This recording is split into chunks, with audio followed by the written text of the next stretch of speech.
Hello, everyone. Welcome to this BAKERpedia seminar all about gluten-free baking. And I'm Dilek Uzunalioğlu, your host today. And I have spent over 20 years in food industry, developing and commercializing food ingredients and food products. And my expertise spans baked goods, snacks, cereals, with a focus on gluten-free, vegan, sugar reduction, and fiber enhancement, as well as fat and egg replacement, and the development of dairy and meat analogs. And this seminar is brought to you by Enzyme Innovation, Comprehensive Process Solutions, Grain Millers, and Anton Par USA. Enzyme Innovation, with a consumer and industry focus on natural, clean label products and enzymes, have become an essential ingredient for bakers. Enzyme Innovation is a research-driven manufacturer with expertise in the application of industrial enzymes and probiotics for baking.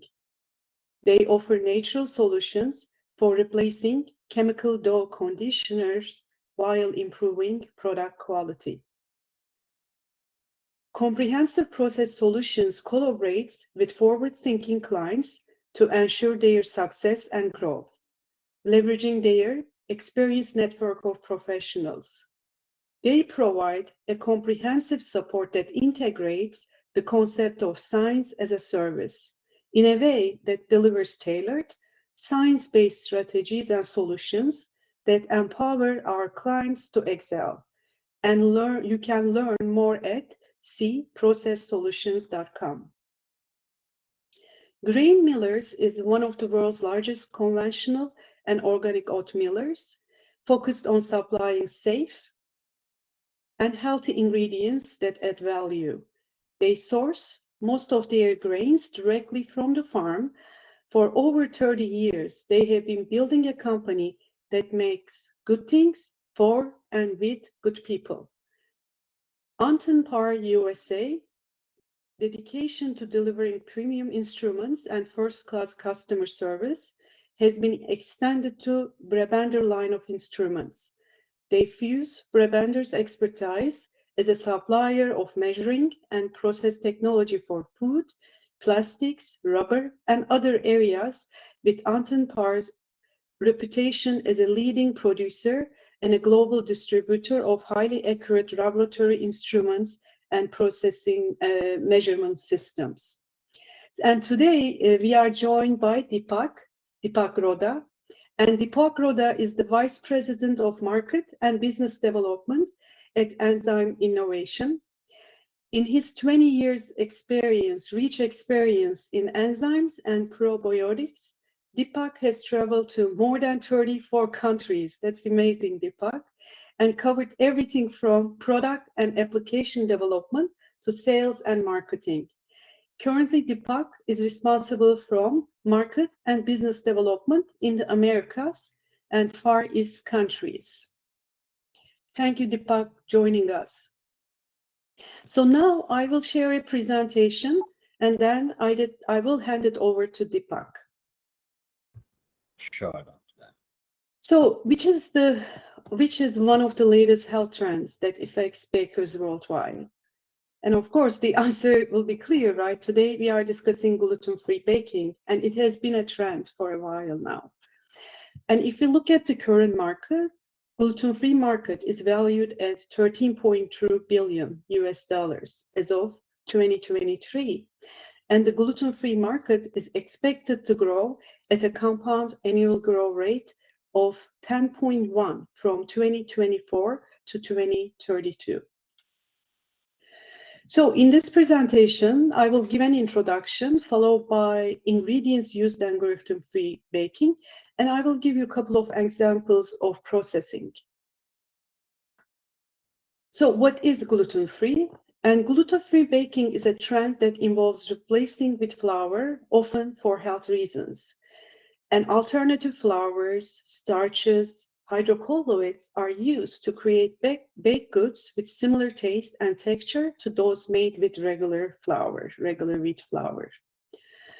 And as you know, wheat flour is the primary structural component in conventional baked goods, providing the network and the framework for texture, volume, and mouthfeel. So its replacement in gluten-free system requires very careful formulation considerations, since various individual ingredients or blends are required to mimic the complex functional roles of gluten and starch present in flour. So some flour alternatives can be listed as chia flour, rice, tapioca, coconut, almond, corn, quinoa, buckwheat flour. So these are some of the flours. And the water is very essential in the formula. It aids in the hydration of these ingredients, these flours, and some other ingredients, resulting in the binding of the gluten-free system and also facilitating dough or batter formation. And water also activates ingredients such as chia or flax seeds by activating their mucilage, enabling their gelling function. Fats, they, as you know, they impact flavor, they improve texture, they influence shelf life. Also, they help tenderizing the product so that you have this nice, soft, moist crumb. Sweeteners are also used in baked goods to provide sweetness. They aid in leavening by creaming. They enhance color by Maillard reaction, by reacting with proteins. They improve shelf life. And some of typical sweeteners include like sucrose, brown sugar, powdered sugar, invert sugar, high fructose corn syrup, but not limited to that. Also, honey can be used as a sweetener in baked goods.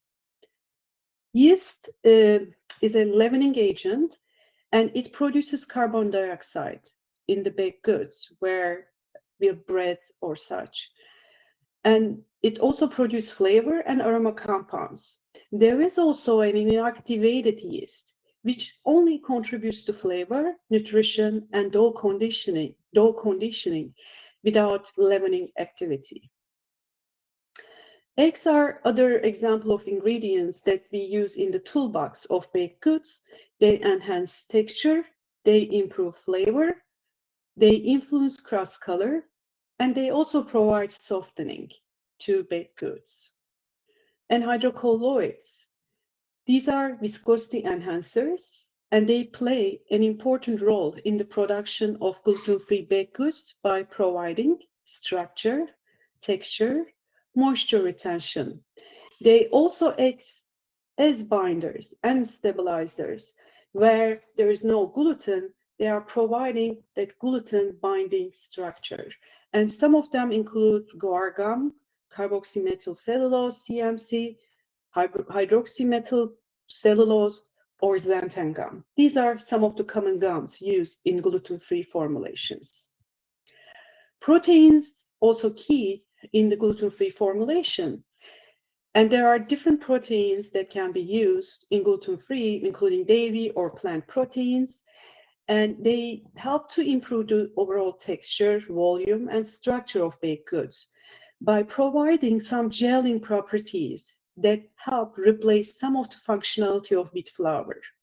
Sometimes you may do a blend of different proteins to create the same functionality of wheat flour or match as close as possible. They also improve the chewiness and moistness of products, gluten-free products. They help to strengthen the doughs and batters, to strengthen the dough and butter.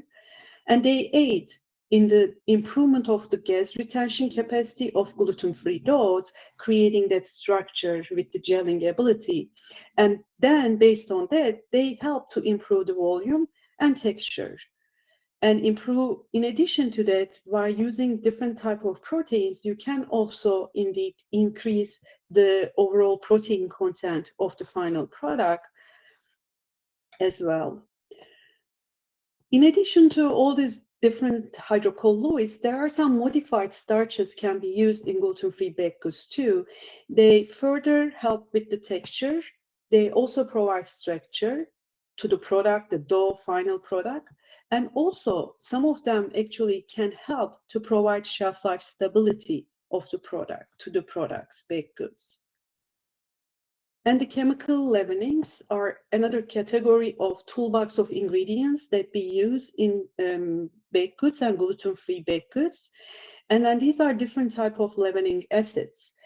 And I'm not going to go through the table, but depending on your application, you may want to use a leavening acid with a different neutralization value and the rate of reaction. So for example, in a cookie application, you may want to you choose the neutralizing value based on how much sodium bicarbonate you use in your product formula, and you may want to use maybe a different rate of reaction versus in a cake, like a pancake application, you may want to use very fast acting leavening. And emulsifiers also helps to enhance stability, improve textures, and improve shelf life. And some of the common ones used are mono and diglycerides and lecithin. And if you would like to learn more about the emulsifiers, actually there is the emulsifier pocket guide that you can download by scanning the QR code shown in this screen.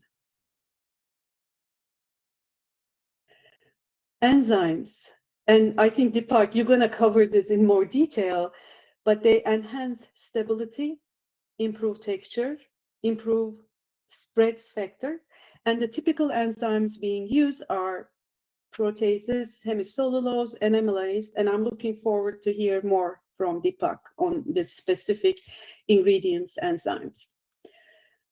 And to summarize with some of the processing, let's start with bread. And it all starts with scaling of ingredients. Sorry about that. Scaling of ingredients, then mixing all the ingredients together. And the third stage is the penning and depositing. So basically, in some industrial operations, you will see depositing equipment are usually used where there is a high throughput bakery. And proofing is a next step in baking where yeast is really acting in the proofing stage. And you basically create the condition for the yeast, which is around 30 degrees Celsius and 70% relative humidity, for yeast to form and create this gas and raise the dough.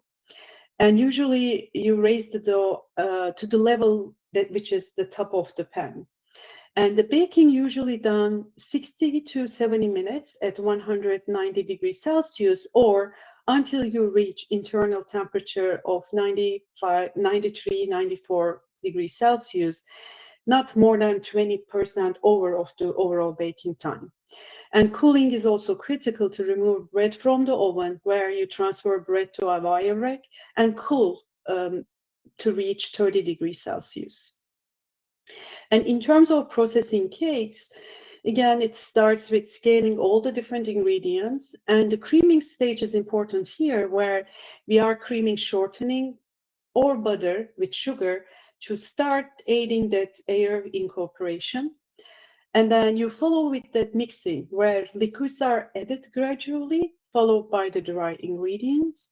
And when everything is truly mixed, then you will increase the speed to really get the butter aerated and then have your bubble totally fill of airs that will hopefully help you with the final texture.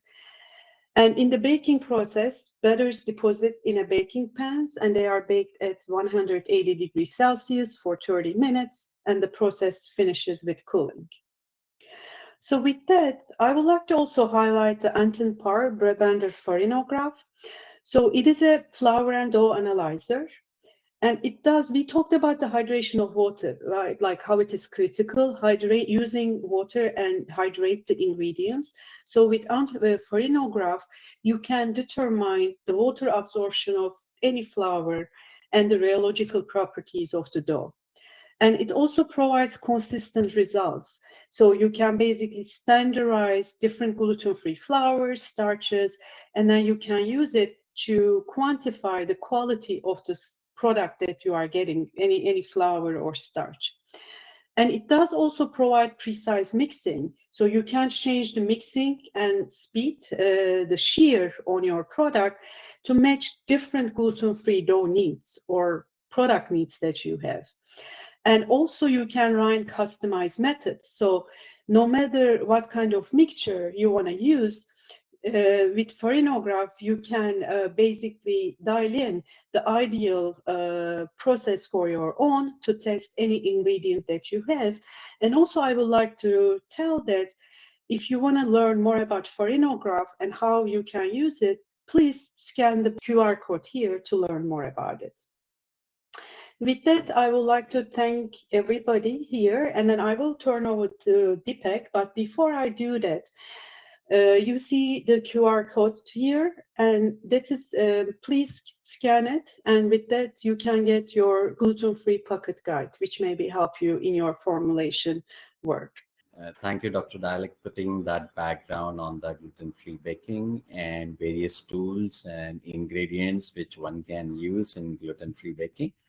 So today I'm going to talk on one of the ingredients which would help in gluten-free baking, and that is enzyme. Within that also one enzyme in particular, which is enzyme for freshness, prolonging softness, how this enzyme would help in gluten-free baking. So we have a product by name CBEK Fresh Ultra, and I'm going to dive deeper with this product in gluten-free baking.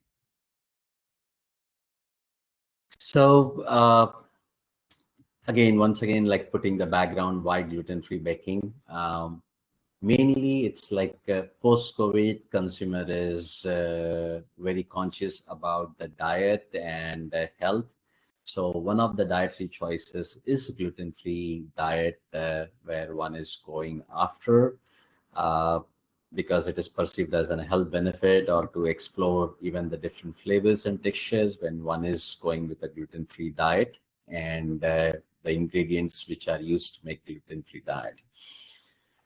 The second is the medical necessity. As we all know, celiac disease is one of the thing which is on rise. It is today, it's like 1.5% population is affected with the celiac disease as it is getting evaluated. And so consumers, they are looking at what could be used in a gluten-free based product, but then with a similar texture and similar taste. Of course, the another key reason here is for the gluten-free products. It's just the gluten intolerance, because it causes damage to the intestine, and it also like stopped or poses the issue in nutrient absorption. Some people, they are also going for the nutritional consideration, where let's say the flours, as shared by Dr. Dalek there, they offer different nutritional profile over to one simple plain wheat flour, So the nutritional profile in terms of fiber, protein, vitamins, or amino acids, or minerals, different things they could contribute to. And of course, since there is an ingredient variety, there's a lot of different flavors which comes in, and that's what consumer would like to experiment. So though it sounds like a good on gluten-free baking, one would like to try for the health or the texture reasons or the flavor reasons, but then gluten-free baking, that poses a challenge. There are some challenge when one is baking product with in a gluten-free baking. The first and foremost important and the challenging stuff is the shelf life. The shelf life for the gluten-free baked goods is really shorter compared to the regular baked products, and so one really needs to take care of it. Second, the second challenge is the ingredient substitution. It's like finding suitable substitutes for gluten-containing ingredients like flour and other binders, which requires careful consideration. What this means is like one needs to come up with all the ingredients together, which will mimic the functionalities of the regular flour like wheat. And so this is not only the functionalities, but then within in functionality, I would say more in texture, and it should be consistent, like so all the textural properties like the foldability, resilience, or the structure, or the rise, or the elastic element, that has to be very similar to and consistent compared to the wheat flour or the regular flour. The last but not the least is the cost and the availability. The ingredients what one is choosing in gluten-free baking, it should be cost effective and it should be easily available. So coming from these like the major problems, of course, the other concerns here are also the nutritional concerns, the cross contamination within the facilities, and then the storage of it. These are some challenges. So coming from this, then we picked up like the shelf life is a much bigger challenge, because whatever ingredients one is using, the shelf life of the gluten-free baked product, it's not more than like in a week or 10 days. And in today's world, one would like to have breads, example breads, which is like it should remain fresh for 2 weeks or 3 weeks kind of stuff. So we thought, let's design a solution where we could extend the shelf life or prolong the softness in the gluten-free bread. So we designed a product by name Civic Fresh Ultra, and then we did some studies in our lab, which I'm sharing here. So what we did in our lab is we ran four tests. One is control, and which doesn't have any enzyme. And then there are 3 tests where we use our Civic Fresh Ultra. This is an enzyme, which is an new gen or a 5th generation maltogenic amylase. And we tested this at different dosage levels. So while doing this test, first we decide the base formula of the gluten-free bread. So we made this gluten-free bread using cornstarch, pre-gelatinized starch, potato starch, tapioca starch, and superfine rice flour. So these are like the ingredients, the major ingredients we use it. Of course, we added like salt, sugar for the preservation. For the anti-molding agent, we added calcium propionate here. And then for the yeast is an leavening stuff. And then we added some shortening, which is vegetable oil. And we used some pectin here. So this is like in a base recipe, what we did it in our gluten-free bread with Civic Fresh Ultra. So this is the process we used. The process is also important depending on the ingredients we are using, because one needs to allow to form the network, which is very, very necessary to for the bread to rise, So after like a lot of optimization on the process, we arrived at a mixing speed of for 2 minutes at 60 RPM, speed 1, and 5 minutes at speed 4. We did the proving at 100 Fahrenheit at 80% relative humidity for 60 minutes. And then we did it baked at 350 Fahrenheit for 40 minutes and allowed it cool for an hour, cooling for an hour time. So what we did is, while we were making like the dough, so we kind of checked in how the moisture is getting retained, and how the dough is keeping together. So when we check into the control, no, it is not staying together, it's crumbling apart. At 50 ppm Civic Fresh Ultra, it's binding really good. But at 100 ppm Civic Fresh Ultra, it is binding very well. So moisture is getting retained there. So Civic Fresh Ultra, as I say, this is an maltogenic amylase. It acts onto the amylopectin part of the starch, and then it helps to avoid the retrogradation of the starch. But our product is also adding a couple of more properties here, just like forming the cyclic dextrins and holding the moisture together in a bound form, which gives kind of a softness. So all like we see a bread here, control, and then we see the result at 25 ppm, 50 ppm, 100 ppm, and then we see like the breads the kind of crumb which is forming is the crumb structure is very similar to normal and regular bread, which is really great. It's difficult to find this in a gluten-free bread, but Sibek Fresh Ultra is really helping there. And we see the specific volume. There is no change in specific volume. They are almost similar, very same with the control and the treatment. When we see the crust color, looking at the LAB values, there's no significant changes we are seeing here in the LAB values. Looking at the crumb color, it's almost same. Everything is same. No change between the control and the test.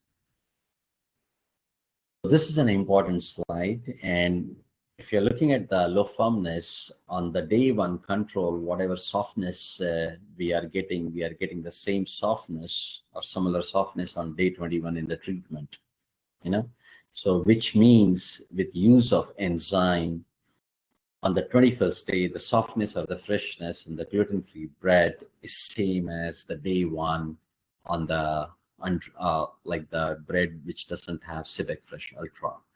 So we can definitely say Sibek Fresh Ultra is doing a lot of work here to prolong the softness or offering the softness here without compromising any textural properties.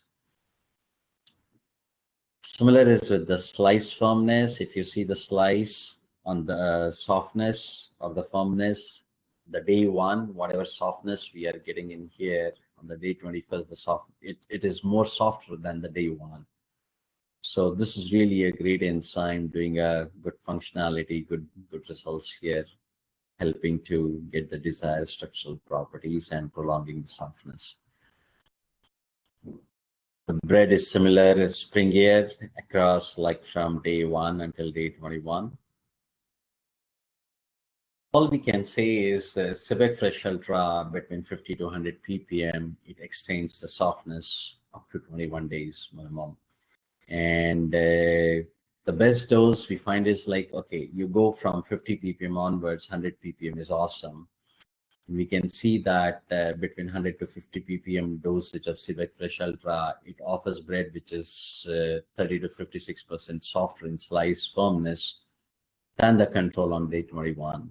And we definitely can see and can say that Sibek Fresh Ultra helps to make bread with prolonged softness, freshness and softness similar to the regular bread. So while this is about the Sibek Fresh Ultra, we have like, there are a lot of other enzymes we do have, which helps in the gluten-free baking, offering different structural properties like improvement in volume or reducing sugar if one wants, or even reducing the shortening. We can help that one. So today, with the limited time, whatever we have, I shared the Sibek Fresh Ultra results in gluten-free baking. So I thank you for your patience to listen to me, and very happy to help anyone if any support is required in gluten-free baking. Great, thank you, Deepak, for the presentation and sharing some case studies. I think it was quite helpful. Thank you. And now we will segue to our Q&A segment of the webinar.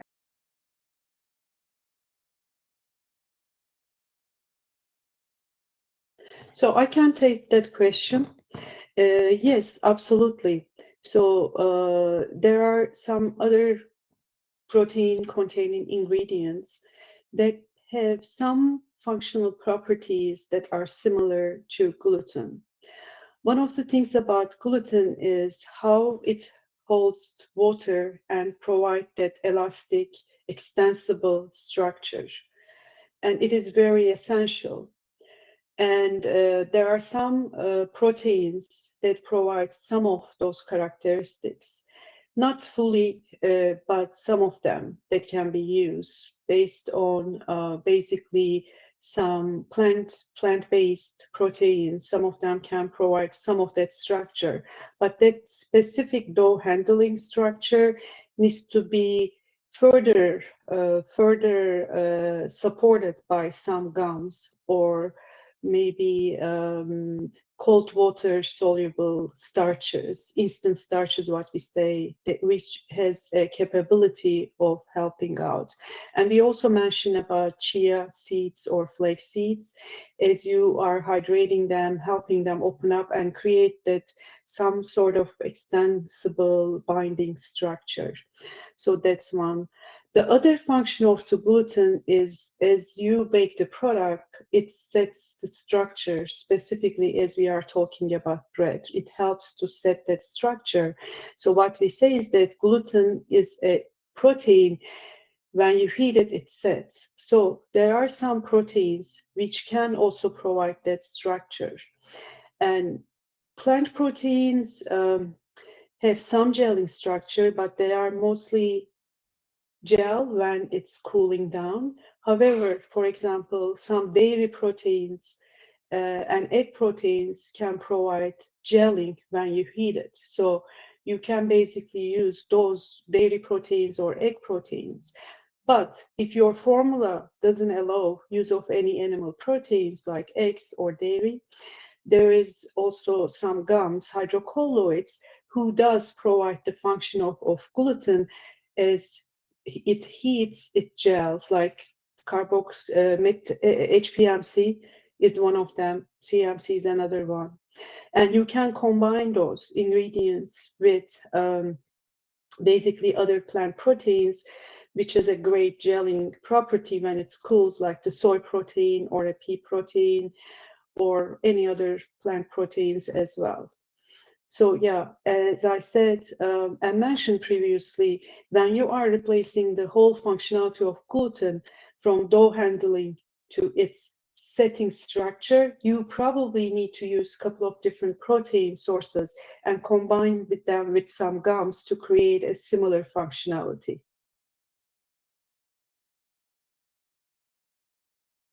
So I'll take this answer. Yes, it was a gluten-free in the bread trial.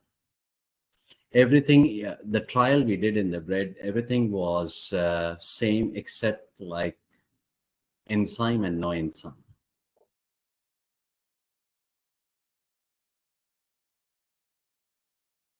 So we do have distributors in Middle East, but to start with, I think you can send an email at adm@enzymeinnovation.com or to me directly at Deepak, DIPAK @enzymeinnovation.com, and I can put Joseph to the right people.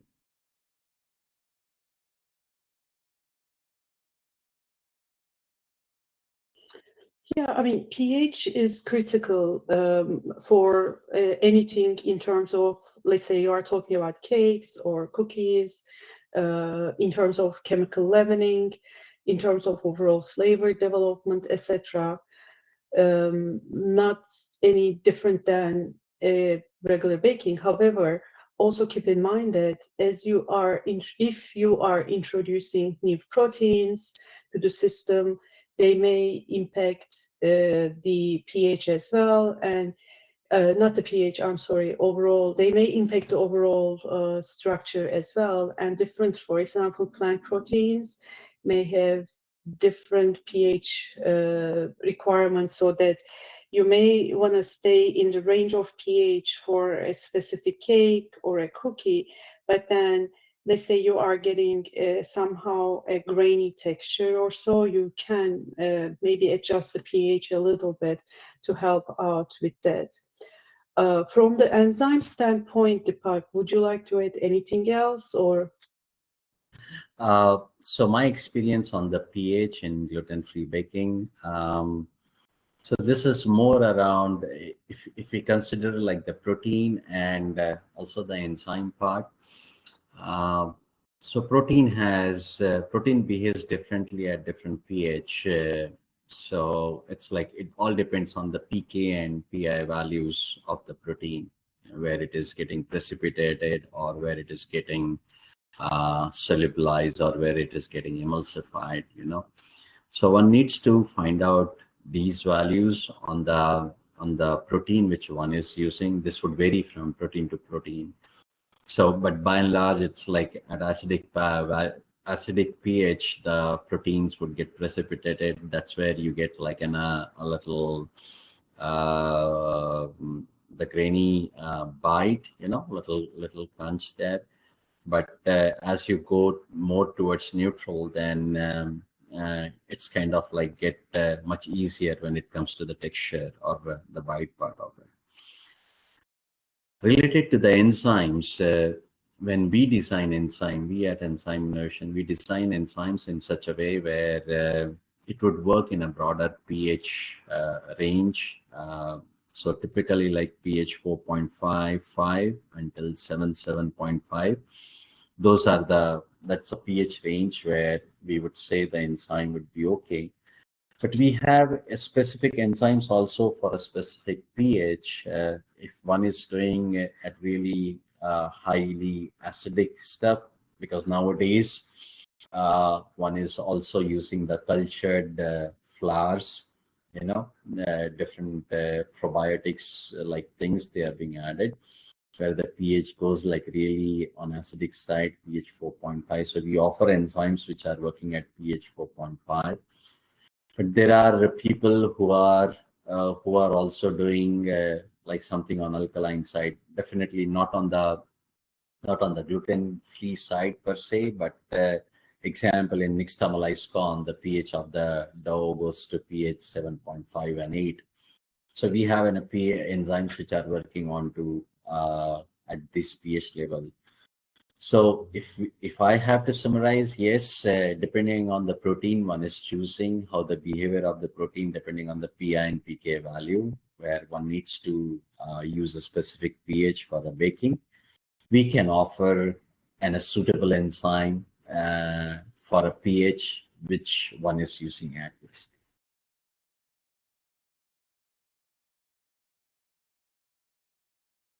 So I'll take that one, Dr. Dalek. So on the dry mix, enzyme doesn't give any effect or any functionality unless the moisture is really high. So in my experience, if moisture is less than 10% in the dry mix, enzyme doesn't give any results or any harm. So one can take the dry mix back home, add the water, do the regular baking. So you have like in a mixture, you're mixing all the ingredients together, you're allowing to brew and then bake, and so you have your products. Enzyme is behaving like in a regular way, what it would do in a commercial bakery or in any baked products. But if the moisture level in the dry mix is high, more than 10%, then I would be a little bit worried. Depending on the dry mix, if it is hygroscopic and if it is exposed to the moisture, the ingredients would start reacting a little bit on this one, because there is a moisture as a medium which is going to the enzyme. The enzyme is going to act, or it's going to destabilize also quickly. So one needs to be really looking at like what moisture level would be in a dry mix and be cautious on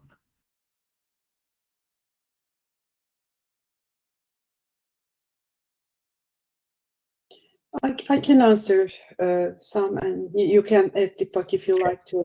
Yeah, absolutely. We talked about that in gluten-free products, the water management is so critical, how the product holds on the water. So fibers are, while adding some fiber content, also help with the water management in gluten-free baked products, holding on some of those water, and hopefully improve even some dough handling issues too. So not only from the nutrition standpoint, but also from the dough handling standpoint, fibers, if they are used right, could help with some of the challenges with product handling, etc. as well. Any other than that, I mean, different types of fibers definitely you can use, and just as I said, to complement the dough handling, I think that would be a great addition to your formulation. Just a little bit addition there is depending on what fibers one is adding, one can modify the fibers also with a little bit punch of enzymes. So fiber is offering like the nutritional benefit, which is there in gluten-free baking. The fibers generally are less. Fiber helps for the moisture absorption, so this is going to help for prolonging a little bit softness or some shelf life. But adding the fiber, it is going to add the challenge in the bread rise. So what one can do is punch this with a little bit NSP enzymes, like the hemicellulases kind of stuff. So it will not only help on the dough handling, improve the water absorption, but then it will also help for the dough rise or improve the volume, and also make the fiber more digestible. So yes, in combination, in combination with enzyme, the addition of fiber, that would help a lot in gluten-free. And what was the enzyme you mentioned, Deepak, for specific for that? So these are hemicellulases class. So hemicellulases means there are like 6-7 enzyme systems together: pectinase, alanase, beta-glucanase, arabinase, manganase, cellulase. So these are like in all the combinations. Great, thank you.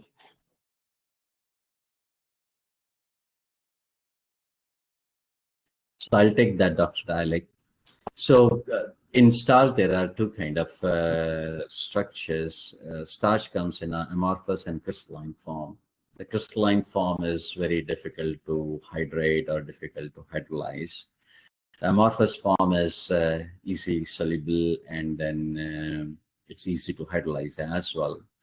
And as we know, on the starch, there are two portions. There is amylose and amylopectin, So the amylose, with a simple use of fungal alpha amylase, so we have like Sibamyl X100P, that kind of product. It would convert that into glucose or fermentable sugars, which would be available for the yeast to raise. And but here one doesn't have to add so much of amylase, because since it's an amorphous starch, it would be very quickly available or easily getting solubilized.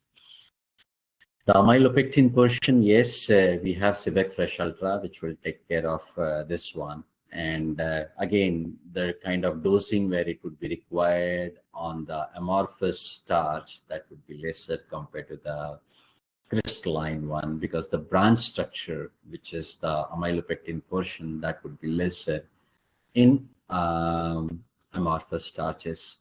So in nutshell, the dosage of enzyme in amorphous starches, that would require lesser compared to the crystalline starches.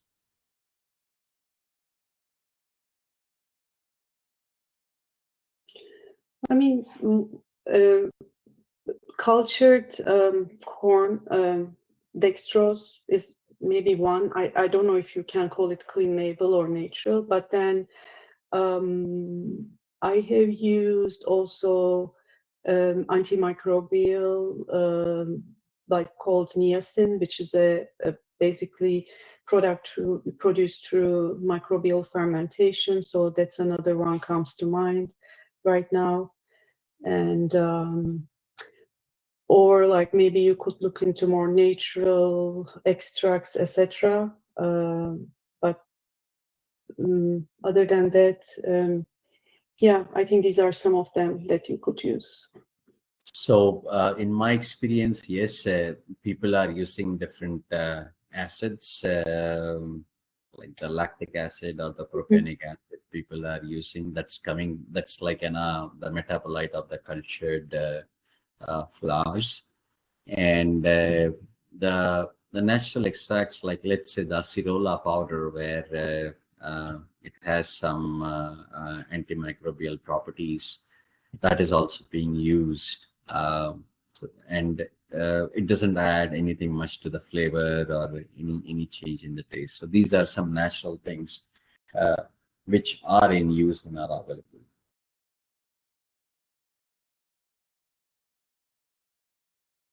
I'll take that one. Interesting. Okay. So Gluten is very interesting protein. You have gliadin and glutenin. These are the two things which are part of the gluten protein, you know. And gluten as a protein, it brings a lot of functionalities while making the bread.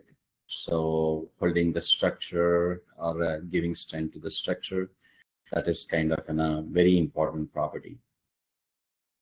So while we are making a bread, we need to look at when we are choosing an ingredient, we have to look at how much protein which would be available. You know, if one is looking at an texture properties, which is very similar to the regular wheat flour bread, you know, and it's like if it is lesser or if it is something similar, and one is using example, let's say plant protein, of course it won't have all the protein properties or the properties what gluten is being offered. So to do that one, there are several different enzymes available. One of the enzyme would be to cross-link this protein to give the strength to the protein structure, which will be like very similar to the strength what gluten is bringing in. So example, we have a product by Civic Geo. You know, what it does is it will selectively pick up the amino acid from different protein structure, which is having in a sulfhydryl groups, you know, sulfur groups, and it will join those things together to cross-link different proteins, you know, and which will offer the strength to the protein. So this is one. There's another product by name where we have a CBEC-TG. It's in a transglutaminase enzyme. So wherever there is a glutamic acid which would be available, which is then it will cross-link these glutamic acid to form the strength. So while these are the strength forming, but then of course there is like water holding or water binding capacity of gluten where one needs to mimic that property as well. So we have an enzyme where we will partially emulsify. So we have a product by name BAKERpedia or BAKERNP, where we emulsify a protein in such a way where it will help to bind the water as well and emulsify the protein a little bit. So in a lot of way, using these different enzyme, the properties of the gluten protein that would be mimicked with the other proteins being used in the gluten-free baking, it may not be 100%, but then it would be very similar or very near to it. So this is possible.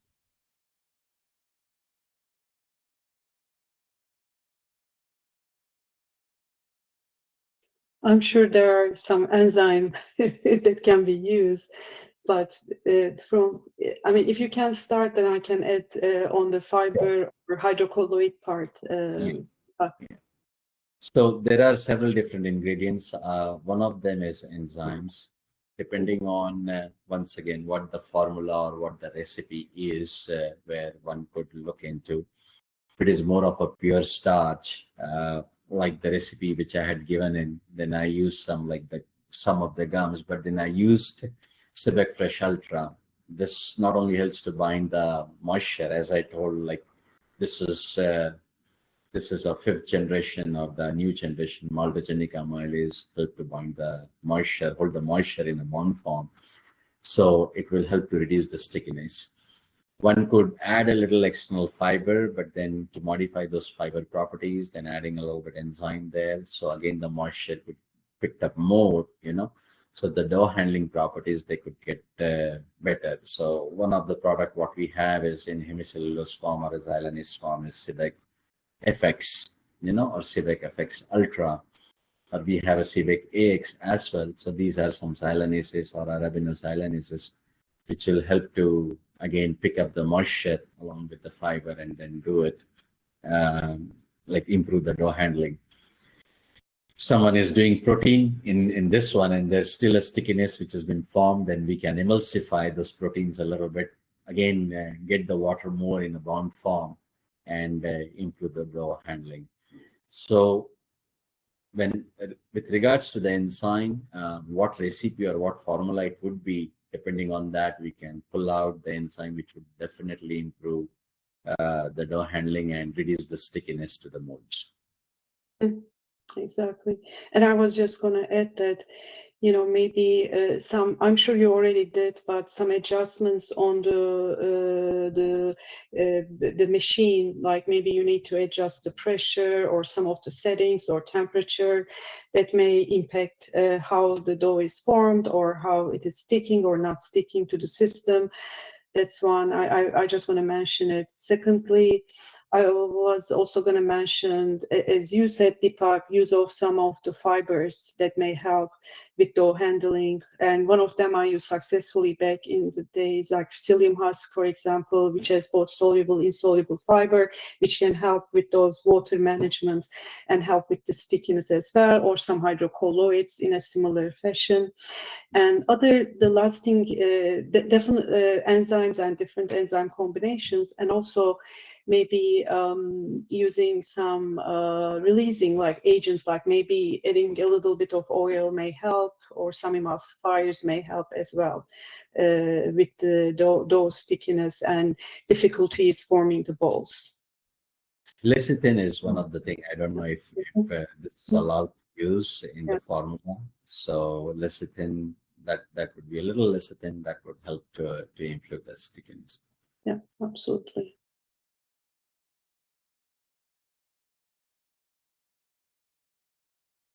So the thing remains here is like other big product means like there are huge different things where one could do it in. So I'll speak of like, let's say gluten-free cookies or gluten-free muffins. We did tested enzymes in gluten-free cookies and muffins. We got textural properties which are very similar to the regular cookies or the regular muffins. A little challenge into the muffins comes as like the holding structure together, because muffins are a little different beast than the bread. And but we could manage it with the enzymes with little change in the recipe or formula, adding little different ingredients and then adding enzyme to improve the functionality. So I would say yes, it's possible in a lot of baked goods, gluten-free baked goods, getting the textural properties of the taste, which is flavor or taste, which is very similar to the regular baked goods using enzymes. All it requires is selecting a right ingredients or the right recipe mix along with the enzymes. This is doable. Well, I would like to thank you for everybody for the questions. And I would like to, again, thanks our sponsors, Comprehensive Process Solutions, Anton Par, Enzyme Innovation, and Grain Millers. And thank you for joining us for this BAKERview of gluten-free baking. And also, please do not forget to download the gluten-free pocket guide. And I'm going to share with you the link again, if you give me a second. Here's the link for your gluten-free pocket guide. Again, thank you so much for your time. And Deepak, thank you so much for your excellent presentation on the enzymes. We appreciate that. And then have a wonderful day and happy baking. Enjoy. Bye-bye. Thank you. Bye-bye.